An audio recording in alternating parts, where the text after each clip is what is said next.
Baik, cabaran kayuhan 24 jam, longest non-stop cycling by a group. Kita ingin tanyakan kepada tiga tamu kita di studio pagi ini yang telah pun melengkapkan kayuhan, yang telah pun memecahkan rekod. Terus kita perkenalkan mereka di studio. Terima kasih kerana sudi bersama kami. Encik Radin Hedli Shah, Radin Muhammad Hambali, Setiausaha Agung Maksud Malaysia, Dr. Nur Hasmat Abdul Aziz dari Kementerian Belia dan Sukan, dan juga Encik Muhammad Fauzan Abdul Lutfi bagi pihak PDRM. Basikalnya ada di hujung studio. Yeah. Kita nak juga tanyakan, mungkin Encik Radin boleh mulakan dahulu.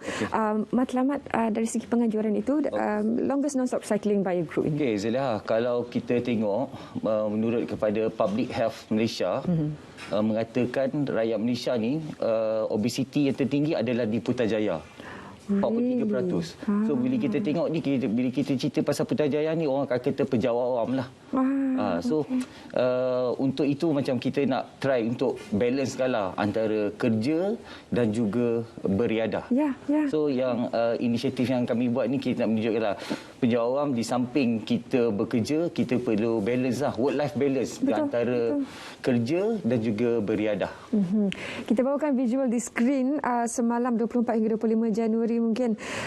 Doktor, bagaimana pengalamannya semalam? Katanya berhabis berjuang semalam. So, pengalaman Alhamdulillah lah, kami berlapan, 8 pengayuh mampu menghabiskan kayuhan sejauh 726 kilometer selama 24 jam. 131 lap. 131 lap sepang seket. Satu lap tu 5.5 kilometer. 5.4.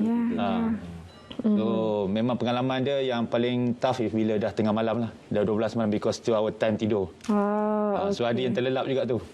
Terlelap memang micro sleep lah. So, tapi when kita bersama tu, so sama-sama lah kita memeriahkan. Maksudnya bercakap. Ada yang menyanyi, macam-macam lah kita buat. Gaya-gaya nak memastikan mereka mesti awake lah. Pasal kayuhan ni, dia 24 jam.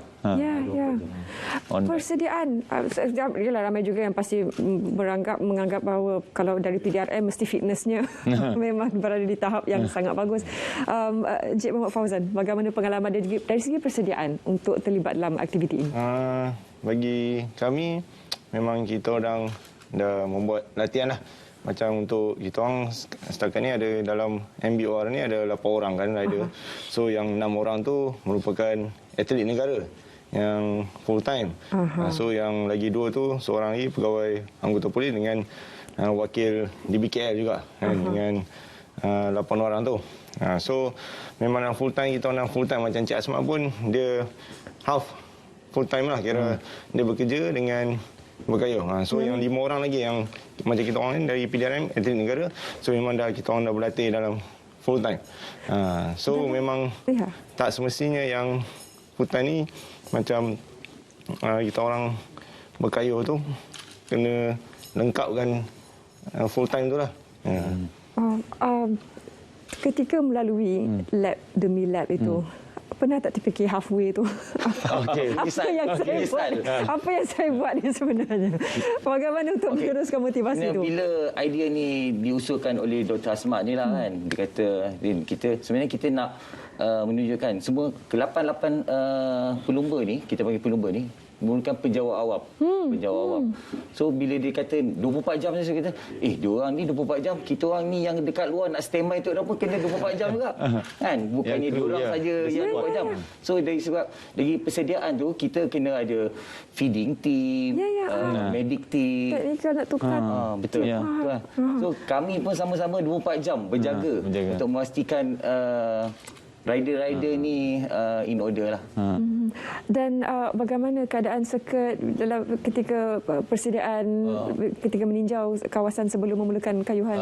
Memang kita plan pun kita dah tahu sepan seket ni tempat yang paling safe lah kalau kita nak buat kayuhan. Apa kalau di luar tu kita kena make sure traffic. Itu another thing. So itu salah satu reason kenapa kami pilih Sepang Seket sebagai venue untuk buat Malaysia Book of Record.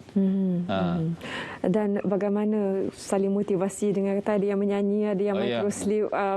Dalam pusingan tersebut ada halfway tu. Apa yang berlega di fikiran masing-masing? Seminggu sebelum kami laksanakan program ni, kami ada training camp. Kami berkayuh daripada Putrajaya ke Desaru 1 hari. sejauh 500 km. So kita ada seminggu tu, itu masa itulah, sebab kami ni bukan duduk sekali, macam saya bukan dalam tim PDRM, masa itulah dia panggil team bonding. Sebab apa, bila you dalam 24 jam tu, bila kita penat atau letih ni, the true colours you akan come. Tapi bila you dah bonding, you know orang ni punya limit, you know apa you boleh joke, apa nak buat orang happy. Dan kita tahu. Itu yang penting. Dia kan macam team buildingnya ni juga lah. Kenapa 8? Apakah tidak dibuka kepada ruang lebih ramai lagi ataupun dari segi logistik lebih mudah untuk ataupun mengendalikan 8 pelumba terlebih dahulu? Okay. Pertamanya, bila idea ni diusulkan Dr. Asmat ni kan, so dari maksudnya pemilihan dia 8 orang tu wajib penjawab awam. Penjawab lah kita nak menunjukkan ni. Tapi bila idea tu karakter Dr. Asmat tu lah. Karakter sebab among 8 rider tu, Dr. Asmat ni yang kira paling otai lah. 47 juta tahun. 47 tahun. Okay. So kita tahu kenal karakter dia, so cakap okey, bila dia usulkan tu kita percaya kan. So dia kata benda ni something yang kita boleh achieve kan. Dia bukan something yang mudah untuk cycling 24 jam tu. So pemilihan 8 rider tu macam mana tu? 8 orang lagi tu. 8 tu okey. Saya kenal Fauzan lah. Fauzan ni antara saya ni basikal ni baru 6-7 tahun. Baru 6-7 tahun. Lama dah tu 6-7 tahun. Compare dengan orang ni daripada muda berkayuh. Saya telah 20 tahun dalam acara sukan basikal. So dah mewakili negara dalam 15 tahun untuk acara lomba basikal di peringkat antarabangsa semua lah. Tapi pilihan saya ni, saya pilih mereka ni sebab satu lagi lokasi, mereka orang stesen di Kuala Lumpur. So senang kalau kita nak bertraining, nak berjumpa kan. Ramai lagi pejabat awam contoh daripada tentera, bomber yang boleh berkayuh ada. Tapi cuma kayuhan 24 jam ni bukan mudah sebenarnya, walaupun kita mewakili negara sekalipun, itu race dalam 100-200 km sehari.